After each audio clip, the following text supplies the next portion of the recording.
In the spring of 2009, every farmer in Tama County, Iowa, planted corn. This was not a decision. It was gravity. It was weather.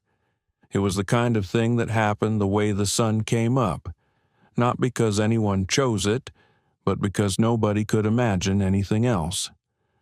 The county had been corn country since before the Civil War, and the men and women who worked those fields understood themselves through that fact the way other people understood themselves through their religion or their family name. You were a corn farmer. Your father was a corn farmer. His father broke the ground for corn. The question was never what to plant. The question was only how many bushels per acre you'd get and what the elevator and trayer would pay you for them. Let me tell you about what that looked like on the ground, because you need to understand the world Nora Tesdall was walking into before you can understand what she did to it. Tama County sits in the middle of Iowa, which means it sits in the middle of the best farmland on the planet. The soil there is dark and deep, a rich black loam built over 10,000 years by glacial deposits and prairie grass roots and the slow, patient work of earthworms. A man could push a fence post into that ground with his hands in the right season. The county got about 34 inches of rain in an average year, and the fields were flat enough that you could stand at one end and see the grain elevator in the next township. It was the kind of country that made farming look easy, and that ease was its own kind of trap. When the ground gives you 180 bushels of corn per acre without much argument, you stop asking whether you could do better. You stop asking whether you should be doing something different. You just plant corn, and you wait for the check, and you plant corn again. Nora's father, Gus Tesdall, farmed 640 acres on the east side of the county, about 4 miles from the Iowa River. He was a methodical man, not a flashy one. He kept his equipment clean, his records straight, and his opinions to himself except at the co-op in Tama, where he'd sometimes allow that the weather had been difficult or the price had been fair. He'd been farming the same ground since 1983, when he took it over from his own father, and he'd planted corn and soybeans in a 2-year rotation for every one of those years without exception. His yields were consistent. His debt was manageable. His neighbors respected him. He was, by every measure the county used to judge such things, a good farmer. He didn't need to be told that. He didn't need to be anything else. Nora was 22 years old when she came back from Iowa State in the spring of 2009 with a degree in sustainable agriculture and a notebook that was almost completely full. She'd been gone 4 years. She'd taken courses from a professor named Dr. Alicia Vandermeer, who ran the university's soil health research program and who had spent 20 years studying what happened to farmland when you asked it to do the same thing over and over again without rest.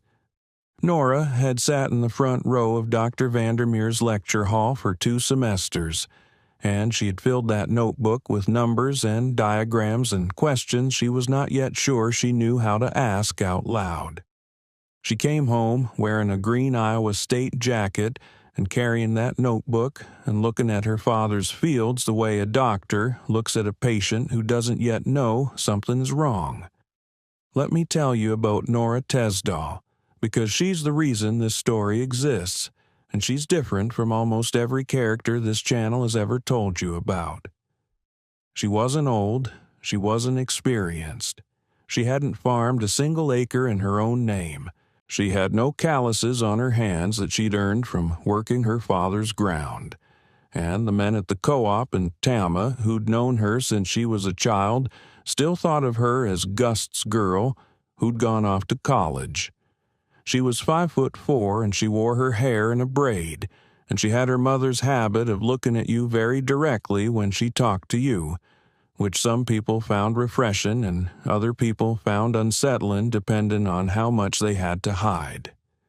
She was not loud, she was not aggressive. But she had that notebook, and she had 4 years of Dr. Vandermeer's data behind her, and she had come home with a very specific idea that she believed with the kind of quiet certainty that is more dangerous than any argument.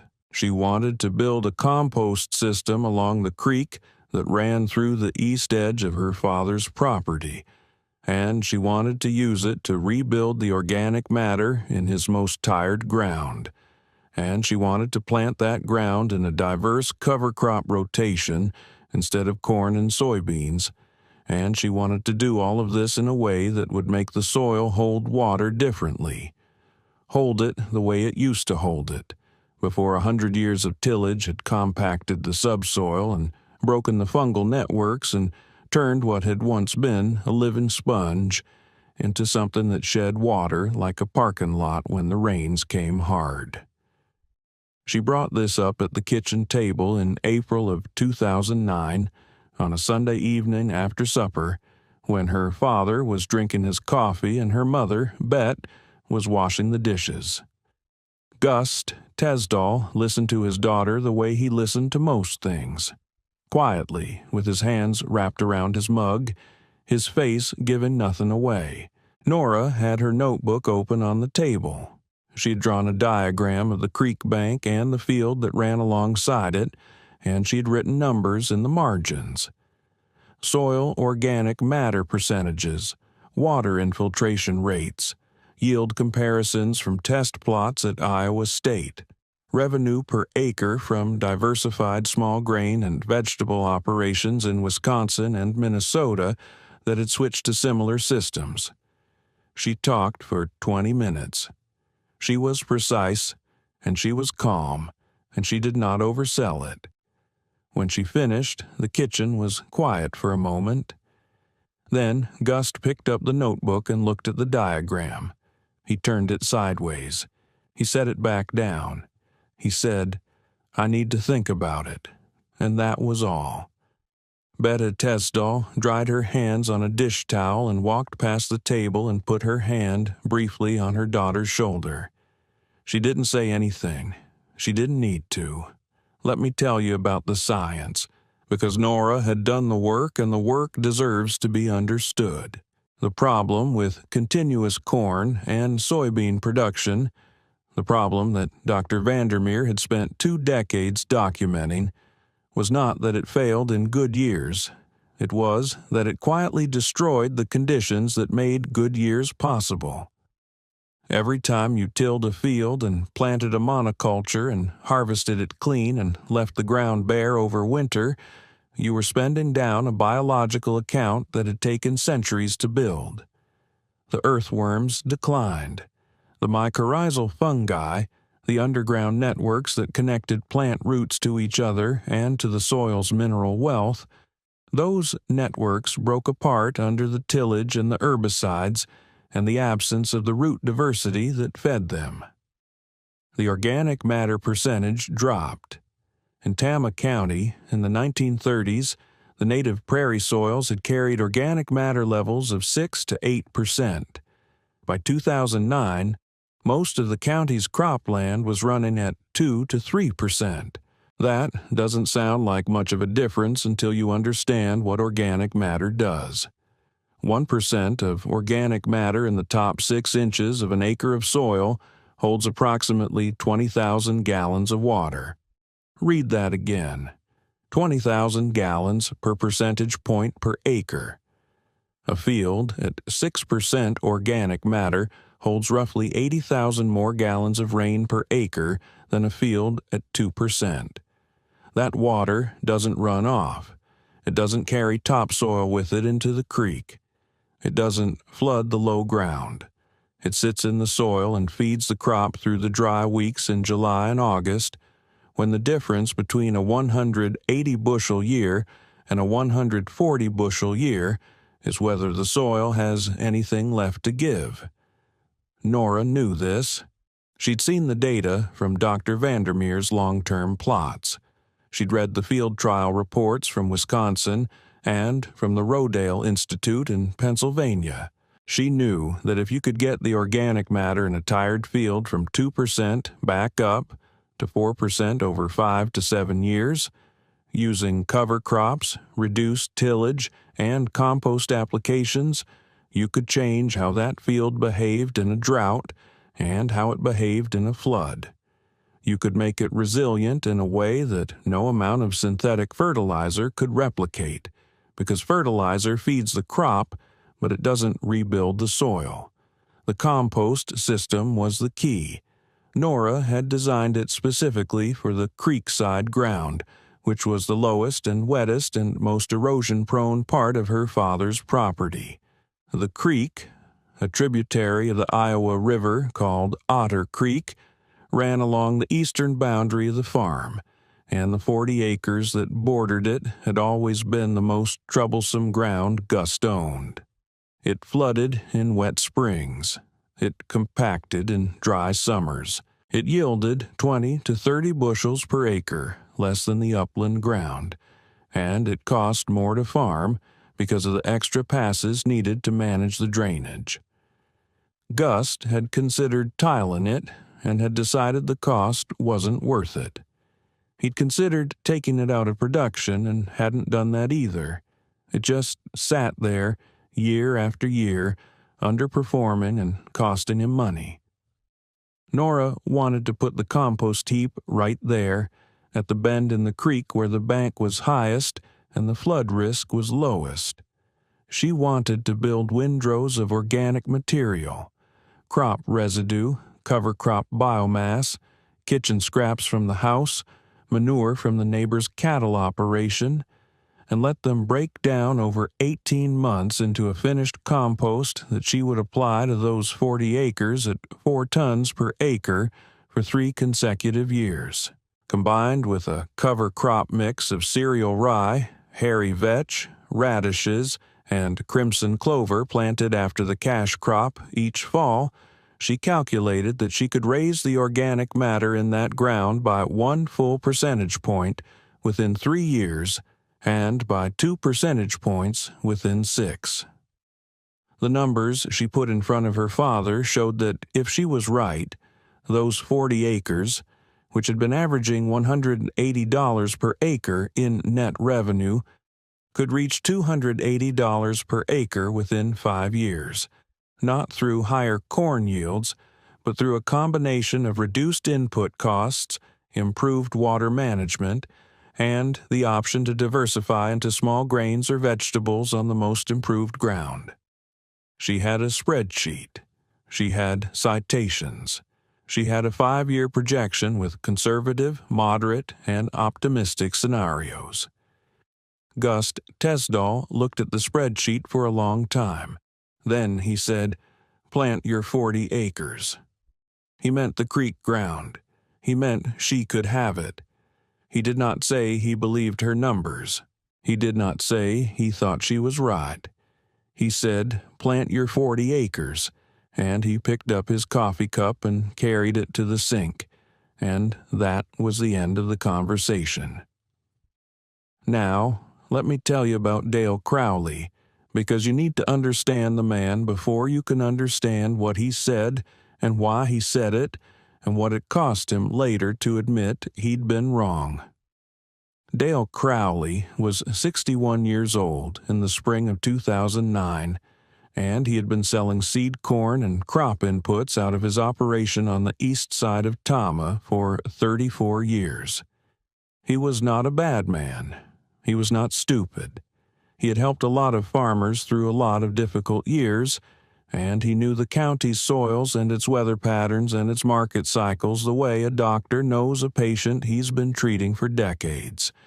He was heavy-set and deliberate, with a gray mustache and the kind of unhurried confidence that comes from being right about most things most of the time.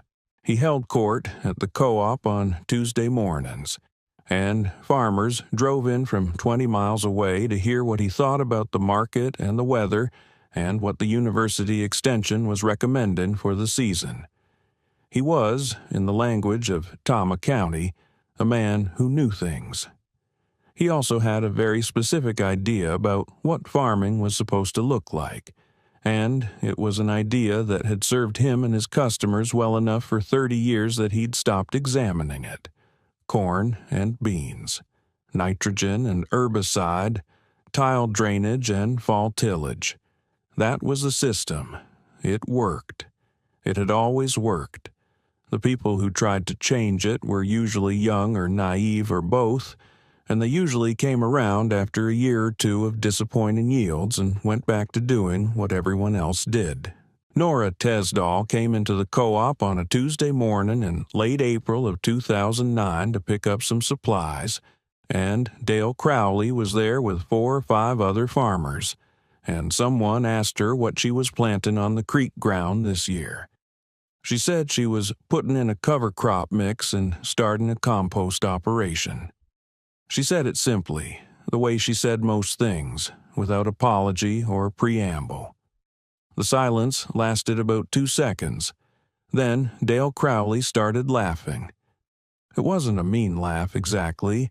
It was the laugh of a man who has heard something so far outside his frame of reference that his only available response is amusement.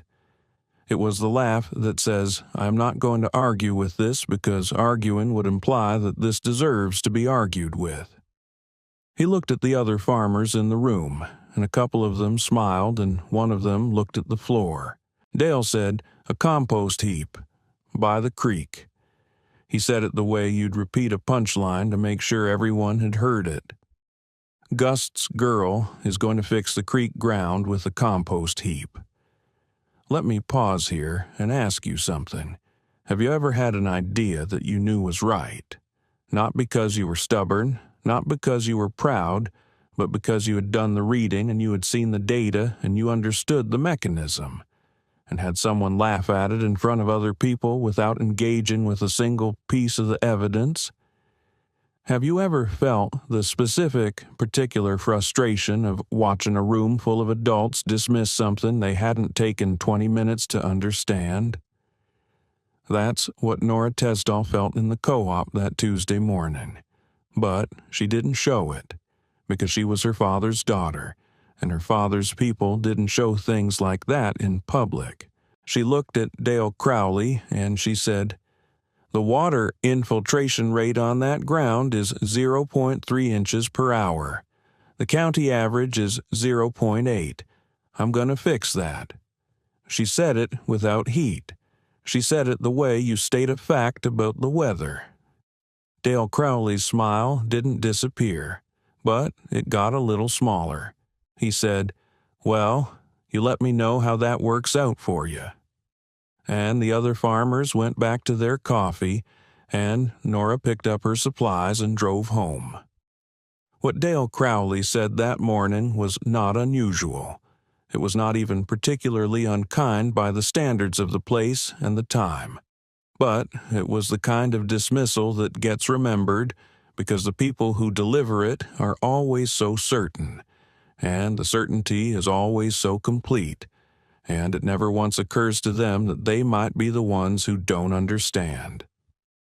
Let me tell you about the first summer, because the first summer was hard in the way that first summers of new things are always hard.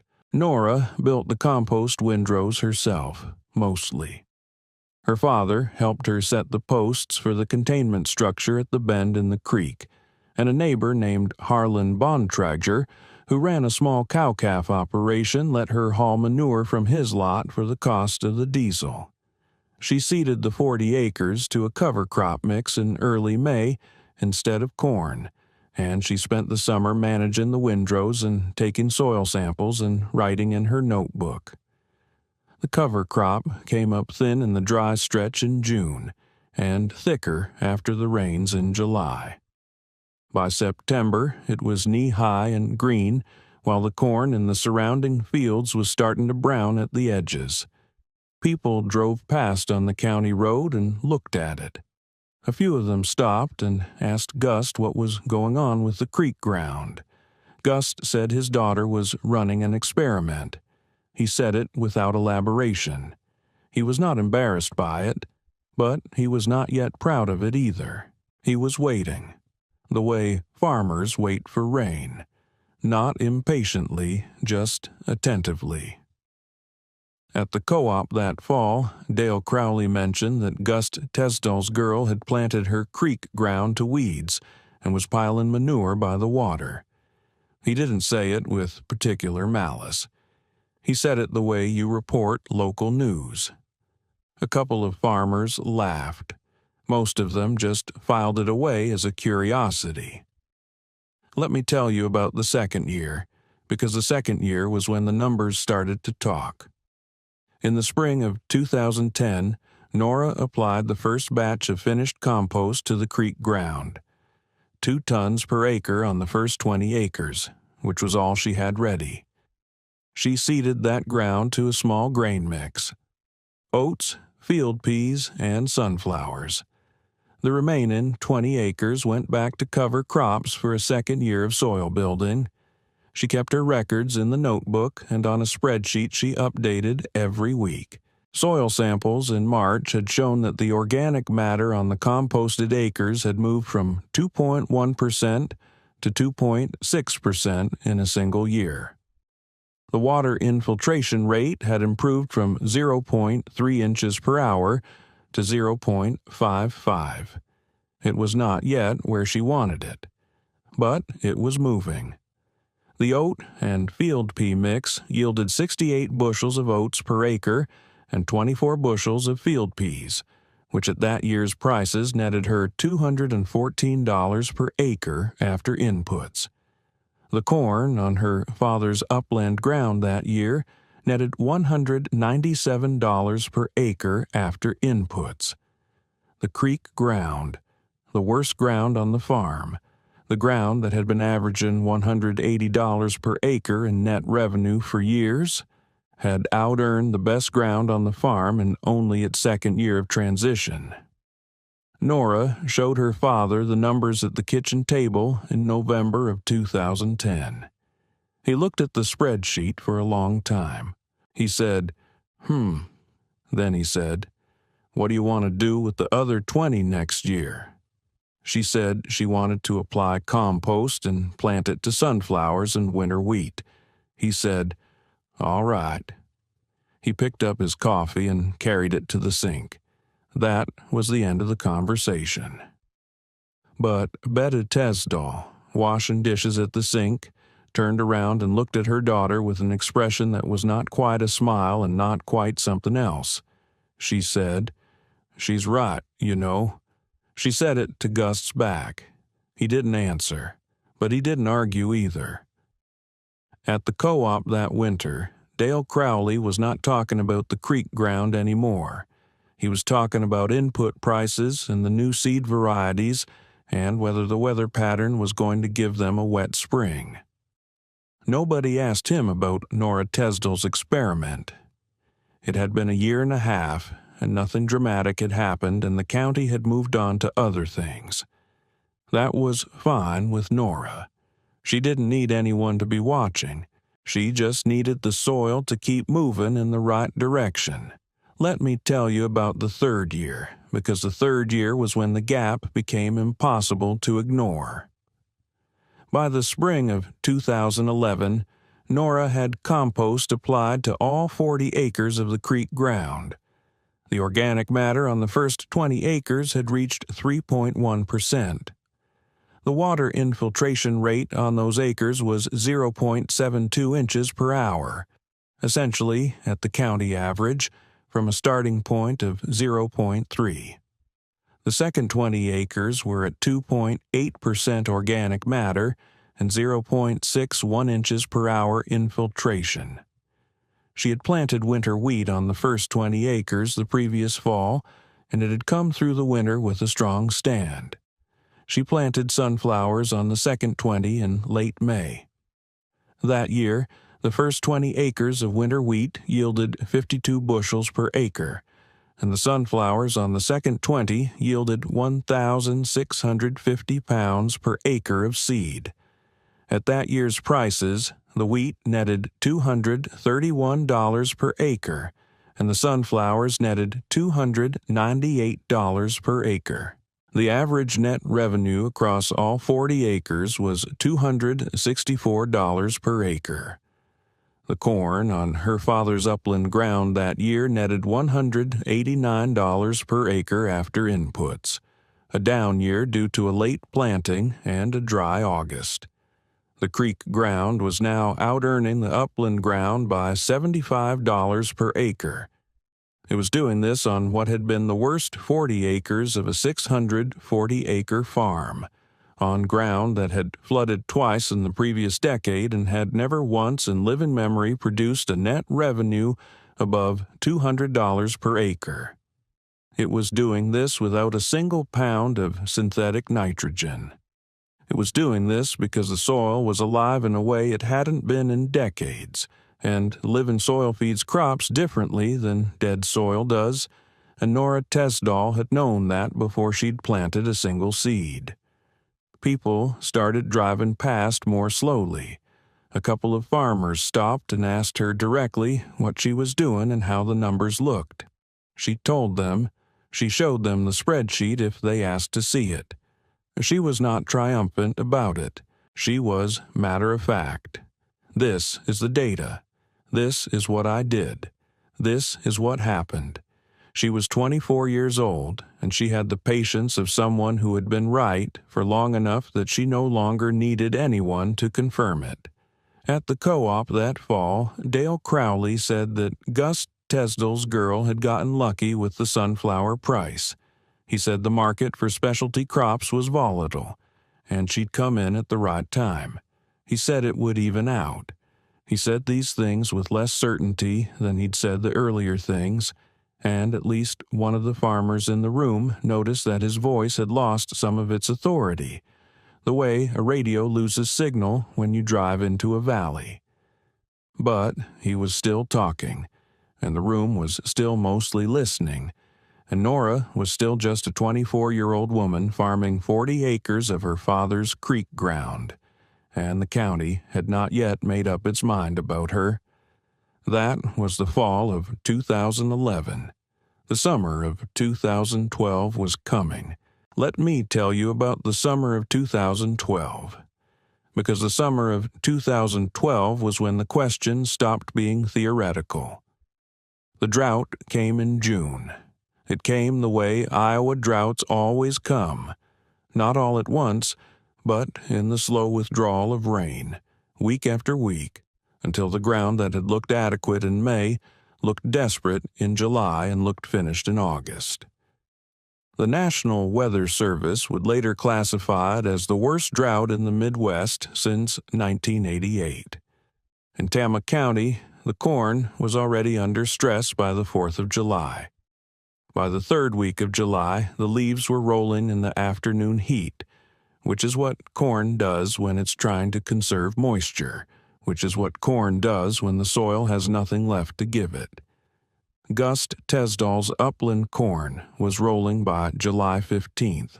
The ground on the upper fields, 2% organic matter, tilled every fall for 28 years, compacted subsoil, water infiltration rate of 0.7 inches per hour, had used up what moisture it had and was asking for rain that wasn't coming. He walked the fields in the evenings and said nothing, the way he said nothing about most things that worried him. He was looking at a yield that was going to come in somewhere between 110 and 130 bushels per acre on ground that needed 180 to cover his costs. He had crop insurance. He would survive. But it was going to be a hard year. On the creek ground, the winter wheat had already been harvested in July, 49 bushels per acre in the bank before the drought took hold. The sunflowers on the second 20 acres were still standing green in early August, when everything around them was the color of straw. They were not untouched by the drought, but they were not finished either. Sunflowers have a taproot that can reach 6 feet into the soil, and the soil under Nora's creek ground. 3 years of compost applications, 3 years of cover crop root biomass decomposing in place, organic matter at 3.1% on the best acres, that soil was holding water that the upland ground had already lost, the 20,000 gallons per percentage point per acre that Dr. Vandermeer had put on the board in her second semester lecture. That water was still there in the soil, available to roots that were deep enough to find it. The sunflowers came in at 1,420 pounds per acre in late August, down from the prior year's 1,650, but not catastrophically. The net revenue on those 20 acres in the drought year was $251 per acre. The net revenue on Gus Tesdall's upland corn in the drought year was $94 per acre after insurance payments. The creek ground, the flood ground, the problem ground, the ground that had been the worst 40 acres of the farm for as long as anyone could remember, had out-earned the best ground on the farm by $157 per acre in the worst drought in a generation. Nora was standing at the edge of the creek ground on the last day of August, looking at the harvested sunflower field, when her father walked out from the barn and stood beside her. They stood there for a while without talking. The upland fields were brown and quiet. The creek ground was bare but not broken. The soil surface was crumbly and dark, not cracked and pale the way the upland ground was cracked and pale. You could see the difference from where they were standing. You didn't need a spreadsheet. Gus Tesdall said, "You were right." He said it the way he said most things, quietly, without drama, as if he were reporting the temperature. He did not say he was sorry for having doubted her. He did not say he should have given her more ground sooner. He just said, "You were right."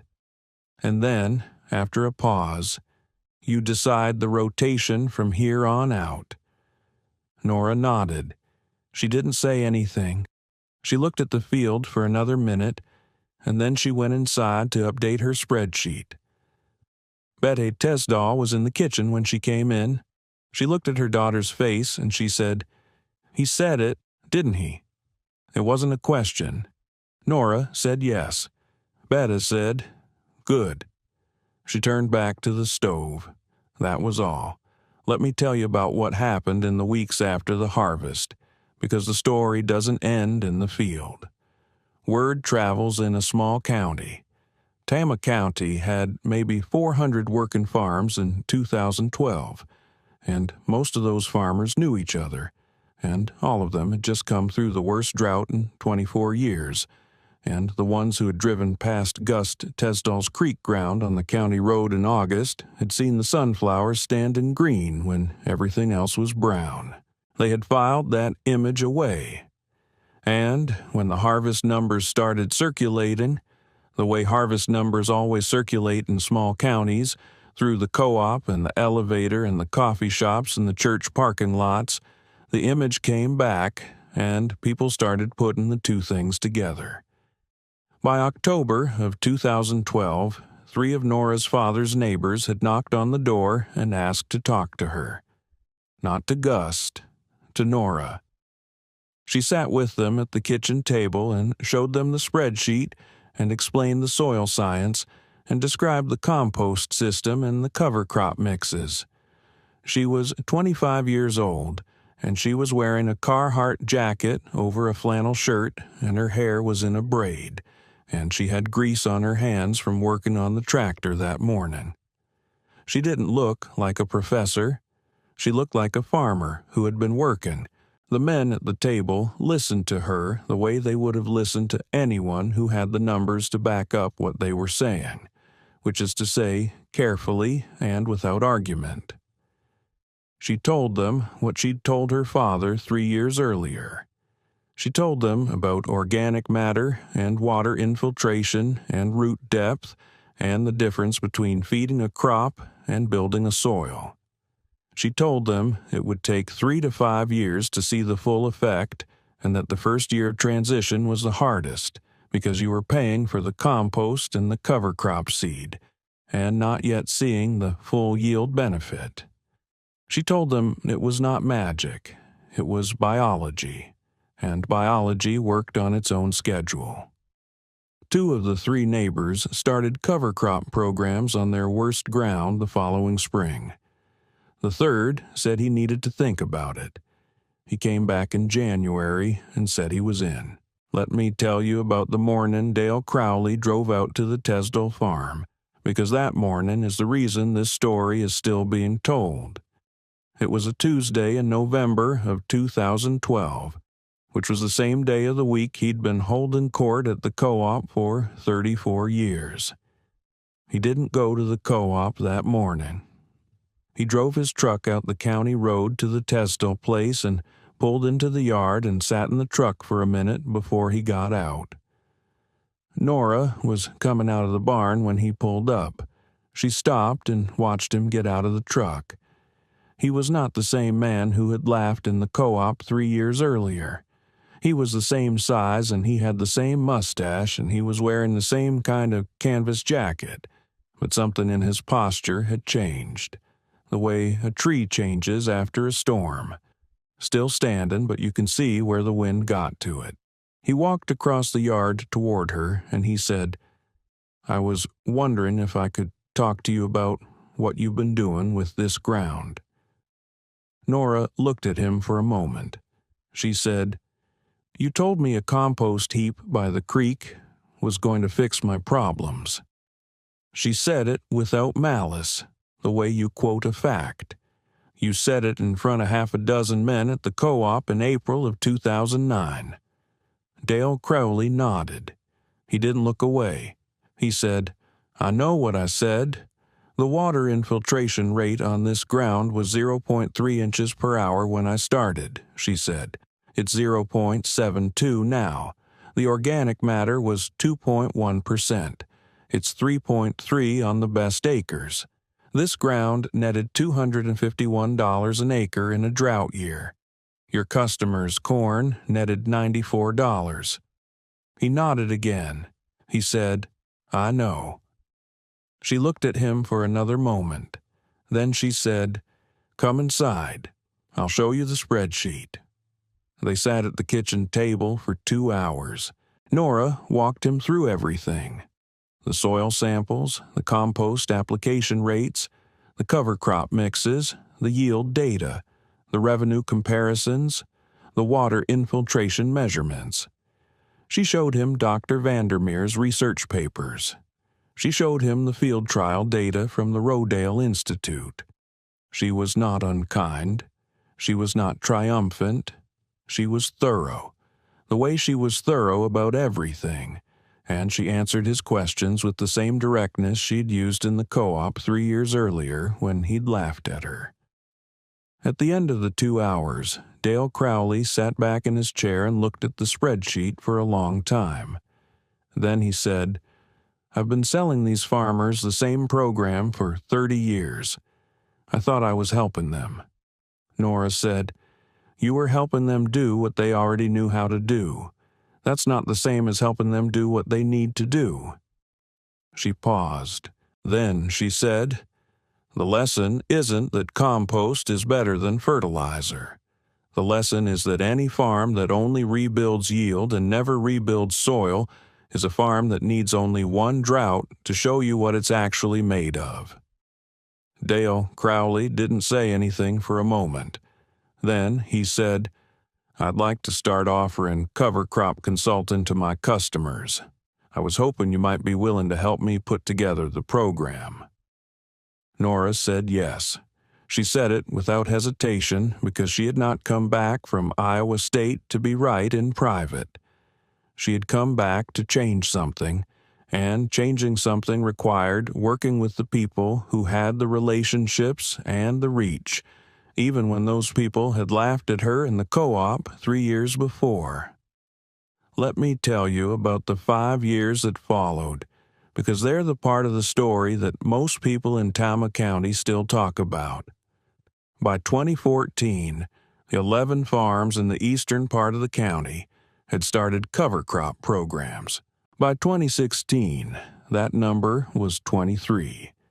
By 2017, the Tama County Soil and Water Conservation District had invited Nora Tesdall to present her data at their annual meeting, and she stood at the front of a room with 80 farmers in it and showed them the same spreadsheet she'd shown her father at the kitchen table in 2010. She was 30 years old, and she was wearing a clean flannel shirt, and she had her notebook under her arm, the same notebook she'd brought home from Iowa State, now supplemented by 3 additional notebooks of field data.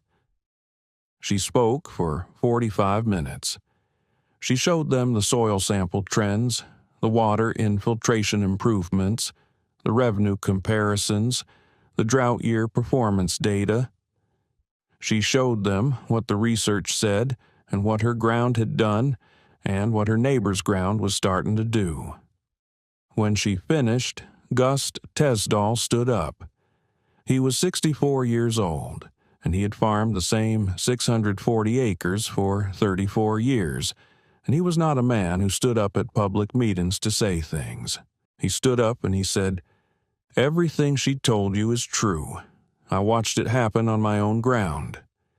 Then he sat back down. The room was quiet for a moment. Then it wasn't quiet anymore. Dale Crowley was in the back of the room. He did not stand up, but after the meeting he shook Nora's hand and said she'd done good work. He said it simply, the way Gus said most things. She thanked him. She meant it. Let me tell you about the summer of 2019, because the summer of 2019 was the other test. Not drought this time, but its opposite. Iowa had a wet spring that year, followed by a wet June, followed by a wet July. The Iowa River flooded in late June and stayed high through most of July. The low ground in the county, the creek bottom fields, the tile-drained fields that sat near the tributaries, those fields flooded, and the water sat on them, and when it finally receded, it left behind a layer of silt and compacted surface crust that took weeks to dry out enough to work. Several farms in the county lost significant portions of their crop to standing water. Some of the ground that flooded had been tiled at considerable expense specifically to prevent this kind of damage, and the tile systems helped, but they couldn't move water fast enough when the rain came as hard as it came that year. Otter Creek flooded as it had flooded before. The water came up over the bank at the bend where Nora's compost system sat, and it covered the lower portion of the creek ground for about 36 hours before it receded.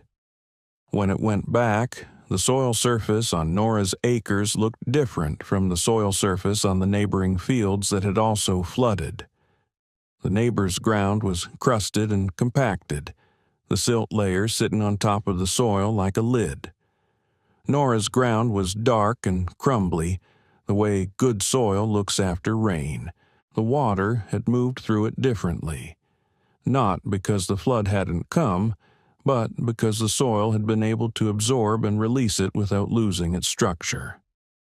The organic matter on the creek ground by 2019 had reached 4.1% on the best acres. The water infiltration rate was 0.94 inches per hour. The soil had, in 10 years of patient work, become something close to what it had been before the plow. A living sponge that held water when it needed to hold it and released it when it needed to release it, because the biology was intact and the structure was intact and the roots had been doing their work season after season without interruption. The 2019 crop on the creek ground was a mix of winter wheat, already harvested before the worst of the flooding, and a summer vegetable contract Nora had negotiated with a regional food distributor. Sweet corn, winter squash, and dry beans on the 20 acres that had the best drainage. The net revenue on those acres that year was $312 per acre. The corn on the neighboring fields that had flooded came in at between $60 and $110 per acre, depending on how long the water had stood. The county average for corn that year, adjusted for the flood losses, was $141 per acre. Nora didn't say anything publicly about the comparison. She didn't need to. The county road ran right past the field, and anyone who wanted to see the difference could drive past and look. Let me tell you one last thing about what this all became, because the story doesn't end with the flood. In the spring of 2021, Nora's daughter, she'd married a man named Owen Johansson, who'd grown up on a farm in Fillmore County, Minnesota, and who had the good sense to recognize what he'd married into. Her daughter, Elsa, was 4 years old and followed her mother around the farm the way children follow people they want to become. She couldn't read the spreadsheets yet, but she knew the names of the cover crops, and she knew which earthworms were the good kind, and she knew that the dark ground by the creek was different from the pale ground in the neighbor's field, even if she couldn't yet say why. In the spring of 2023, Nora's father Gust was diagnosed with Parkinson's disease. He was 70 years old and he had farmed the same 640 acres for 40 years, and the disease was going to take things from him slowly, the way diseases like that do. He handed the farm over to Nora formally in the fall of 2023, all 640 acres, not just the creek ground. He did it at the kitchen table, the same table where she'd shown him the notebook in 2009. He signed the papers and pushed them across the table to her and said, "Don't let it go back to what it was." She said she wouldn't. She meant it. By 2024, the organic matter on the creek ground had reached 4.6% on the best acres. The water infiltration rate was 1.1 inches per hour. Better than the county average, better than the pre-cultivation prairie benchmark for that soil type, better than anything the county extension office had on record for comparable ground in Tama County. The 40 acres that had averaged $180 per acre in net revenue when Nora started were averaging $300 to $34 per acre. The whole farm was now under a diversified rotation, corn and soybeans still on the upland ground, but with cover crops every year and reduced tillage and compost applications on the acres that needed it most. The input costs had dropped. The yield variability had dropped.